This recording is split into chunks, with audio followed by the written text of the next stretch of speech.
I would rather be single and pay all of my own bills than be with a man and still have to pay all my own bills. And that is exactly why I'm single, because 50-50 has never made sense in my head. Let's talk about single women, money, and happiness. A new survey came out from Ally Bank that basically found that single women report significantly higher life satisfaction than single men. However, they are also significantly more likely to worry about money on a daily basis. And I actually think that kind of contradiction makes a lot of sense. There are plenty of reasons why single women feel very content. I won't get into those now, but there's tons of information out there about that. But I want to talk about the money piece, where I feel like a lot of the stress that a lot of single women feel is a very rational response to a system that was completely designed for dual income households. And while obviously, if you look decades back, we've made a ton of progress in single women being able to build their own lives financially and survive financially without needing a partner. However, the gender pay gap is still a thing. And also, like I said before, our policies and products are often designed to assume two incomes. If you think about it, like housing is often priced for two incomes. The tax code provides a lot of structural advantages for married couples, things like insurance premiums. Even the way the grocery stores package food in America, it's very much built for more than one person. And when you don't have a partner, a lot of financial decisions carry a lot more weight because it is completely on your shoulders. And, the system really penalizes, a lot of single people, especially single women, for potentially making their own lifestyle choice that is against the statistical norm.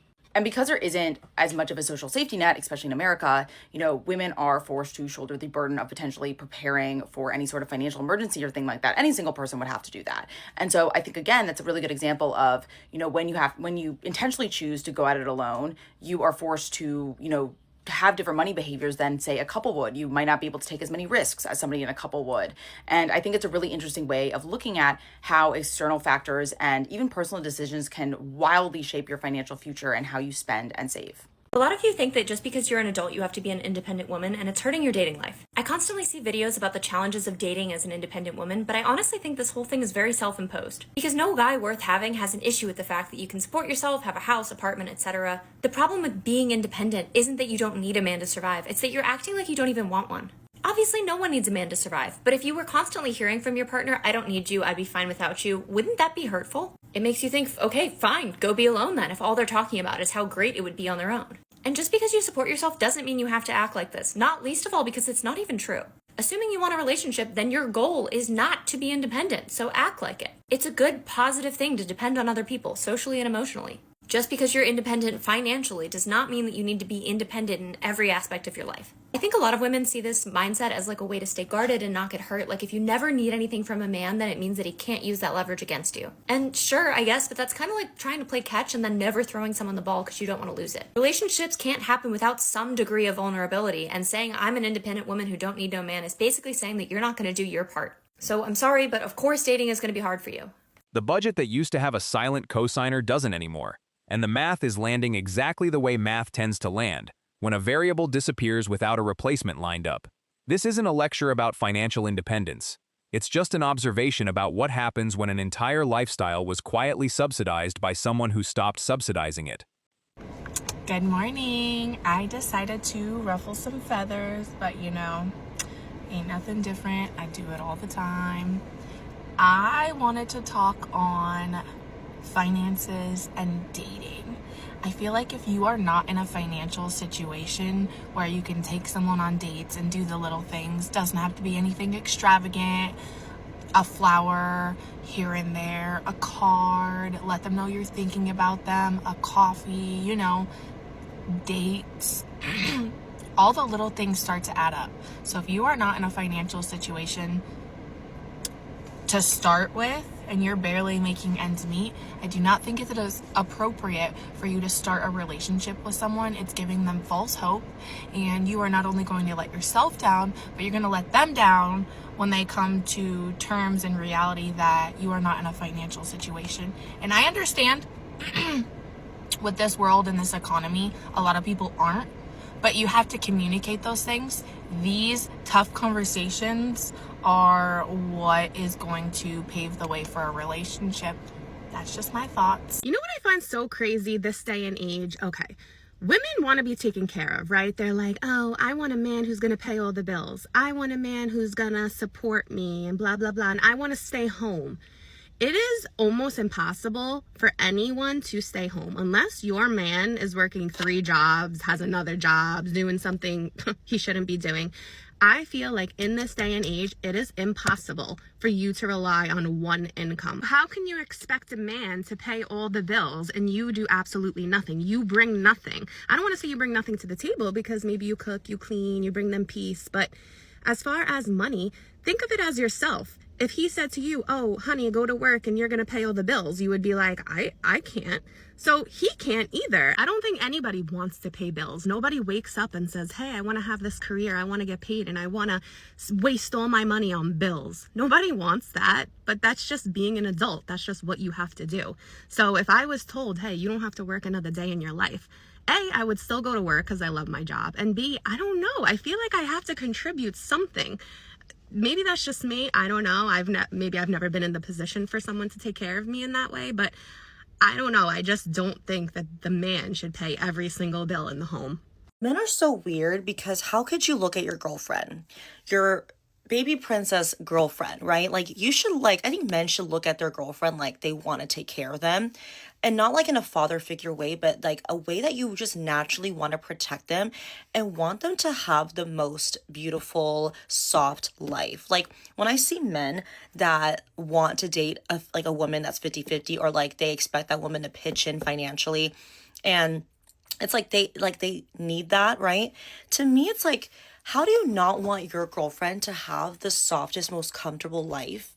And why does that make you feel so good for her to contribute the same way financially? Like, why do you need that? Like, I just think as a man, like if you really love your girlfriend, or like, wouldn't you want her to just sit back and relax and like be in her most feminine energy around you so that she could be so loving and amazing to you? Like, I'm almost positive the women that are the boss babes, the ones that the boss babes that they want to be with, they sometimes don't know how to turn off that energy when it comes to home, right? And and I know that those types of relationships, a lot of the times the man still wants that woman to be feminine, to be soft, to be doing things for them as if they don't already work and don't already have their own responsibilities. Like, how can you expect her to do it all? Like, you want 50-50, but really it's not 50-50. It's like, she's like putting in 100, you're putting in the 50. Like, you know what I mean? So it's wild to me how these men need women's money financially. Mind you, fine, the economy, it's tough out there, I get it. Also though, I do feel like as a man, the main thing that you have to struggle about realistically is making money. Women have, in my opinion, which I think most people would agree, that they have a lot more struggles daily that they have to deal with. Not only do they have to be afraid to not be killed by a man every day, they have their period, they have mood swings, they just have so many different things that they have to battle that a man will never understand. So when a man is complaining about a woman not pitching in financially, but you also want her to be soft and feminine and be the best type of, like the soft girl with you, it's like that's just not how it's going to be. And even then, how do you not look at your woman and want to do those things, right? How does it not come naturally to you to want to take care of her and make her feel so amazing and soft? How do you not look at her and be like, I do not want this woman to work. I want her to be focusing on things that she wants to do, Pilates, like going on walks, like enjoying nature, cooking, baking, gardening, like anything fueling her own inner self and her inner world is just crazy to me. I don't understand how you as a man don't want to do that for your woman. It's just wild how they don't look at their women and want to do that for them. He's not against providing for a partner who's genuinely building something alongside him. He's against being treated as a walking line of credit for someone who offers nothing structurally in return except her presence, which turns out to be a much thinner asset than advertised once the bills start arriving. The reason why man is not motivated to go to work and provide and to protect is for 3 reasons. The biggest reason is because someone is doing his job already. That means you're already providing, and you're already protecting, you're already paying bills, and you're already taking care of all of the duties and responsibility that a man's supposed to do. And that's why he's not motivated. The second biggest reason why your man is not providing is because you're asking him a lot of things all at the same time. For example, I want a villa in Dominican Republic, or I want to go to Europe for 2 weeks right now. I want a Gucci bag right now. I want a diamond necklace right now. And you're asking so many things, he's thinking, there's no way I can afford this. What the hell? Why would I even try to do that? And so a man loses the motivation and he's not doing it. The third reason, and this is the biggest reason why a man also is not motivated to do anything, is because he doesn't feel appreciated. He doesn't feel admired. He doesn't feel valued and respected.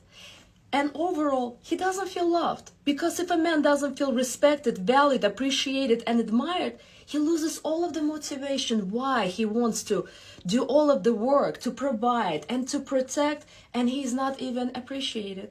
And so, ladies, if you want your man to provide, to protect, to take responsibility and do his duties, please remember these 3 keys.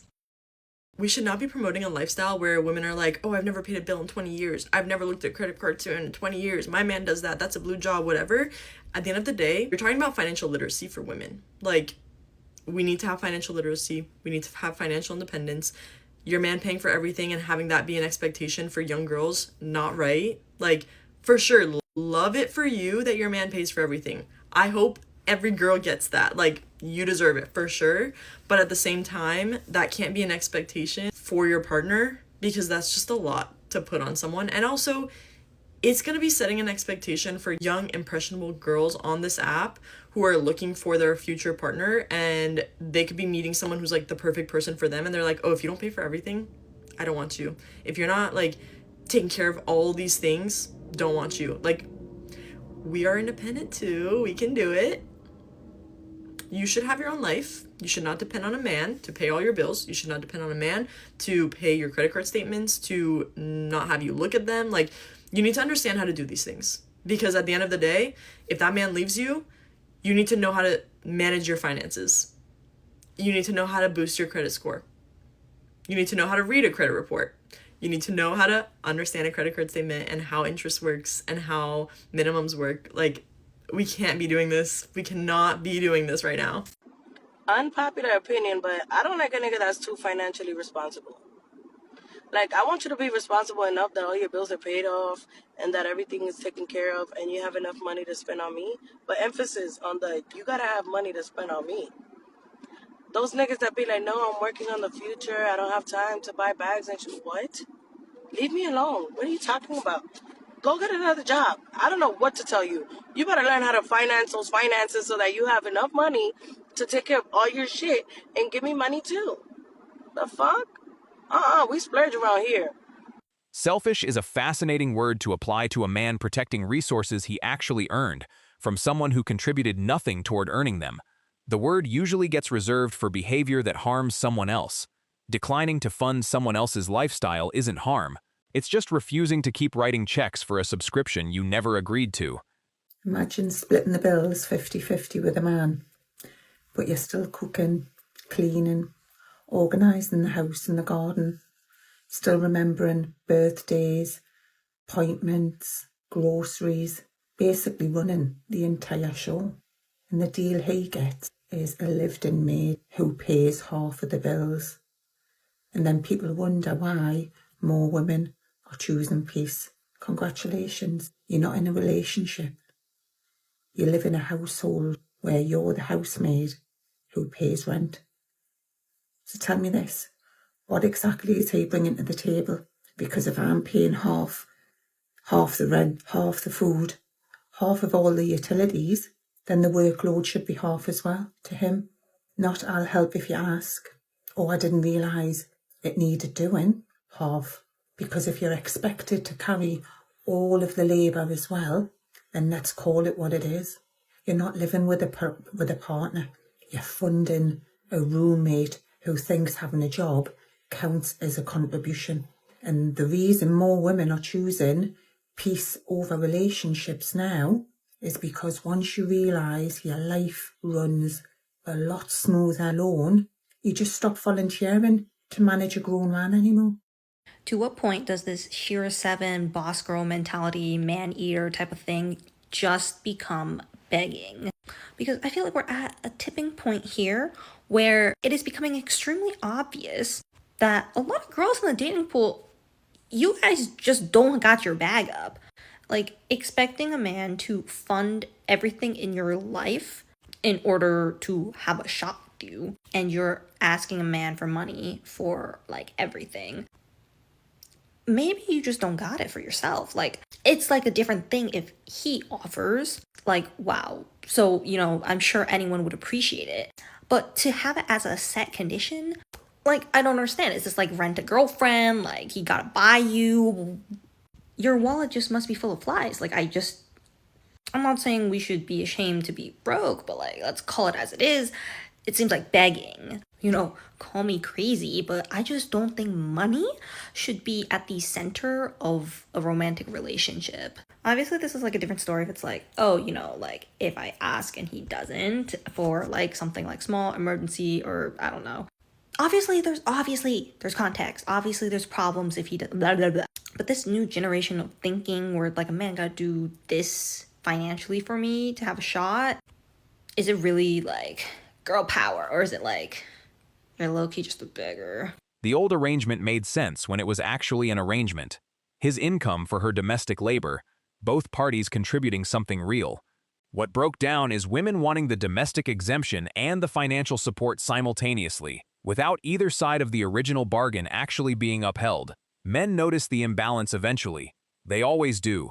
Something that genuinely scares me is women financially depending on a man. I just wasn't raised that way. I was raised to be a boss freaking bitch. And I don't think women realize how dangerous it is to financially depend on a man. If you have nothing of your own, you're going to be less likely to leave if something bad happens. They cheat on you, they become abusive. You think you know the person that you're with, but sometimes you don't. Sometimes that person can change. You don't know what's going to happen a year from now, 5 years from now, even tomorrow. You don't know. Somebody can change with a flip of a switch. Then what? You probably don't want to leave because you have nothing. You have nothing to your name. That is so freaking dangerous. We need to stop financially relying on men. We need to make our own money. You need to always be prepared to leave if something bad happens. I don't care what anyone says. Of course, it's nice to have a man that has money, but it's also nice to have your own money. I don't get why there are women out there that don't have anything for themselves and they're only depending on their partner. I don't know. It's just kind of crazy to me. I just don't get it. Is a man who is willing to take care of you, the kids, and the household, but has no ambition worth staying with. When you say take care of, what do you mean? He pays all the bills. He take care of the kids. He step in. How he do that with no ambition? No, he got money. I want more. You know what? And he's complacent. Okay. Yeah. In the year when the job market is cooked, when the housing market is cooked, when people are walking away from their children, you got somebody at home that is paying your bills.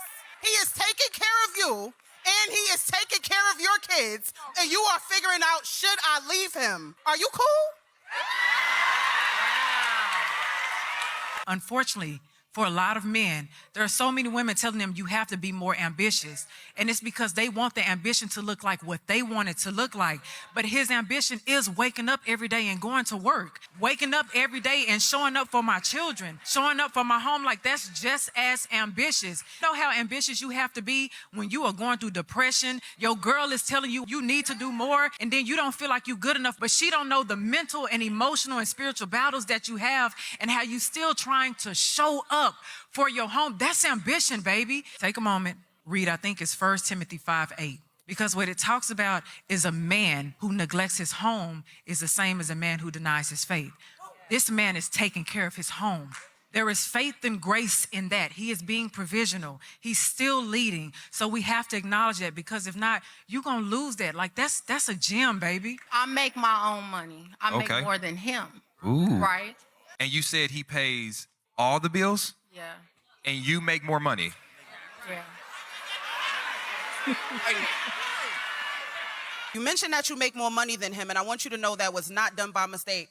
That was a systemic thing that was put into place so that the black woman can be elevated to start looking at they men like they're not doing enough. No. It is very intentional, the fact that you make more money, and even though your man is showing up for you, you start looking at him for like, why can't you do more? The fact that this man is covering the bills, even though he knows you make more, let me tell you what he's doing. This man is willing to maybe put things on pause so that you can elevate. Think about it. What you make becomes almost just yours. What you choose to do, you have the freedom to pivot and pivot and pivot. Try this, go to school, because this man is saying, I'm going to sacrifice and take care of the foundational things so that you can have a choice whether or not you want to work or not. And so when you saying that man lacked ambition, I just think it's ambition in a direction you can't recognize. The lifestyle wasn't hers, it turns out. It was rented, and the lease just ended. Recalibrating an entire standard of living downward is a genuinely hard adjustment, and it's happening to a lot of women simultaneously right now, which is why the complaints all sound remarkably similar lately.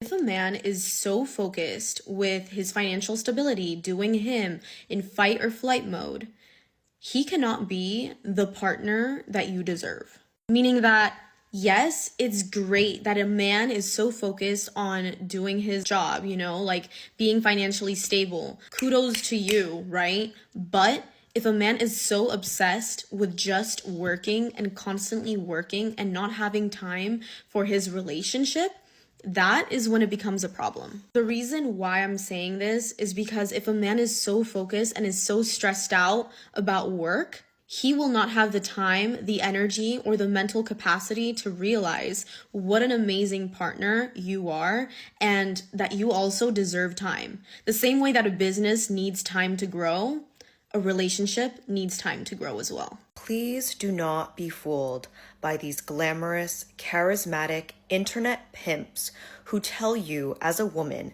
the only valuable relationship you can have with a man is by getting financial security from them.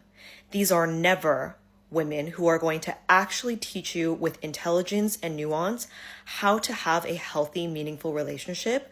All they're going to coach you on is how to manipulate someone without seeing that they are manipulating themselves. Do not listen to the misogynistic propaganda coming from women with blowouts and Van Cleef and Cartier jewelry, talking about the concept of the divine feminine and staying in your feminine energy, which really just revolves around subjugating yourself to rely on a man for his money and becoming quite literally just an incompetent woman. Someone who can't survive in the real world without relying on someone else, and someone who can't really just be a fully functioning, financially literate adult. Please go watch The Unpunishable Woman on TikTok. She articulates this the best. Let me tell you one thing.